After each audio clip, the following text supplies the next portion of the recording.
परमात्माय नमः। श्री गणेशाय नमः। श्रीमद्भागवत गीता द्वितीय अध्याय सांख्ययोग।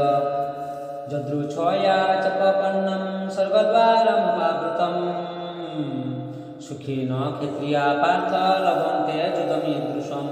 अनुवाद।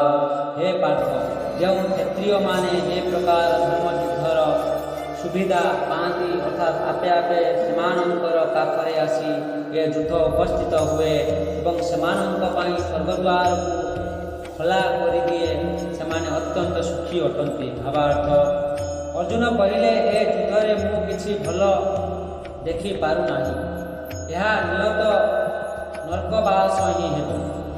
वर्तमान एठारे भगवान श्रीकृष्ण परम गुरु हिसाब रे अर्जुनंकर ए प्रकार मनोवृत्ति को निंदा करथंती। अर्जुन जे कथा गुड़िक कहले ताहा तांकर अज्ञता ही अटे। तांकर कर्तव्य संपादन रे से अहिंसा चरण करने को इच्छा कले। युद्ध क्षेत्र में उपस्थित होई क्षत्रिय अहिंसा चरण करवा यह मूर्खामी अटे। श्री व्यासदेव पिता महामुनि पराशर श्रुति रे कहिछंती क्षत्रिय ही प्रजारक्षण शस्त्रपाणी प्रदंडयन निजित्या परसन्यादि कृतिम धर्मेण पालये। क्षत्रिय धर्म है समस्त प्रकार उपद्रवरु लोकमानंकु रक्षा करवा एवं सहिति जोगु शांति श्रृंखला निमित्त आवश्यक क्षेत्र में ताकू हिंसाचरण करने को पड़िबो। सेहिथिपाई ताकू शत्रु राजा मानकर सैन्य सामंत मानकु जिणिबाकु पड़िबो एवं एही प्रकार से धर्मनीति रे प्रतिष्ठित होई से एही पृथ्वी को शासन करवा उचित। सबो दिगरु विचार कले देखा जीव जे अर्जुन पक्ष युद्धरु विरक्त होबार कौनसी कारण नाही।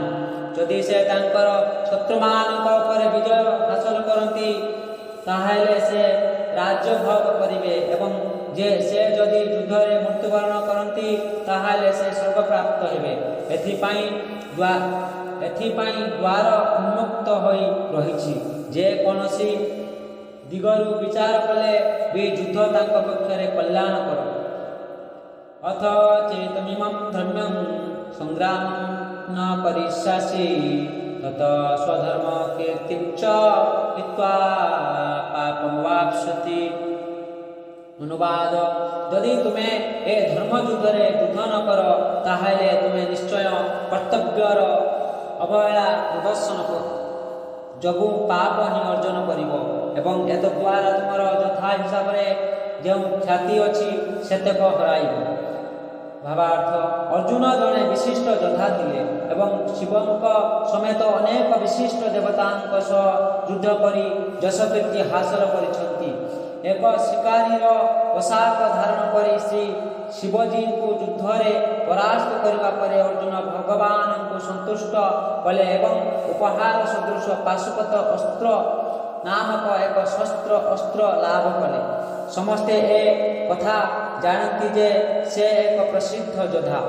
एपरिकी द्रोणाचार्य तांकु वर प्रदान करिछंती एवं तांकु एक स्वतंत्र अस्त्र प्रदान करिछंती जहा साहाय्य से तांकर गुरु को मध्य वध करि पारिबे। एही परि भागरे से स्वर्गर राजा इंद्र जे कि तांकर पितांक समेत अनेक विशिष्ट अधिकारी ठारू युद्ध विद्या विशारद प्रणाम पत्र मान लाभ करछंती। किंतु से जदि वर्तमान ए धर्म युद्ध को त्याग करती ताहेले द्वारा से जे केवल क्षत्रिय हिसाब रे निजर कर्तव्य रे अवहेला प्रदर्शन कले ताहा नुहे। से मध्य तांकर यशकीर्ति सुनाम हराइबे एवं एही परि भावरे नरक को रास्ता सफा करि नेबे। अन्य कथारे यहाँ ही कुआ जाई पारे जे से युद्ध कले नरक को जिबे नाही बरं युद्ध न करी बा द्वारा नरक को जिबे।